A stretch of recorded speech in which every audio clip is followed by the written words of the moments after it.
আসসালামু আলাইকুম আঙ্কেল, ভালো আছেন? আচ্ছা, সিদ্ধি কেন খান আপনারা? আমরা বাবা সিদ্ধি খাই।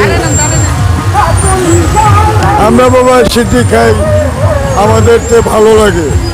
শরীর টরীর অসুখ টসুখ কম হয়। ছোটোবেলা দাদা দাদির কাছে শুনেছি, ওই সময় বিড়ি সিগারেট স্কুলে পড়া অবস্থায় খাইতাম, পলায় পলায়া শোলা দরায় খাইতাম।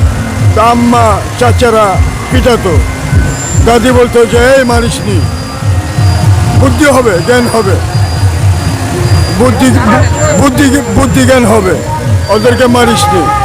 তো ধূমপান করে যে লেখাপড়া করছি এবং বিবেক বুদ্ধি নিজের আপন করে নিছি, সাধক সিদ্ধিখোরের মতো চলি এবং আল্লাহ রসুল বল সোজা পথে চল, নইলে গণ্ডগোল সামনে, ভুল করিলে যাবি মারা, পড়বিরে তুই বিষম করে। এরকম কতগুলা মাহিত্যিক কথা, আধ্যাত্মিক কথা আছে। আমরা সেইভাবে সেই সাধন করে খাই বাবা। সিদ্ধি খাওয়ার মধ্যে কি কোনো উপকার আছে? হ্যাঁ, অবশ্যই। আমাদের আর কোনো ডাক্তারের কাছে যেতে হয় না। ভিতরে কি হয়েছে না হয়েছে একমাত্র খোদা তাআলাই জানেন। আর আমাদের একটা প্যারাসিটামল এবং একটা নাপাক বড়িও লাগে না, আল্লাহর রহমত। একটু গরম পানি আর লবণ পানি খেলেই চলে। সিদ্ধি খাইলে কি বাত ব্যথা কমে? ইনশাল্লাহ আমাদের কমে। উপকার হয়? আমাদের উপকার আমরা পেয়েছি, আমরা জানের উপকার পেয়েছি।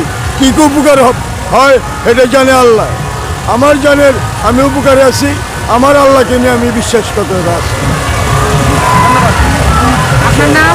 মোহাম্মদ হাবিবুর রহমান, হাবু পাগলা।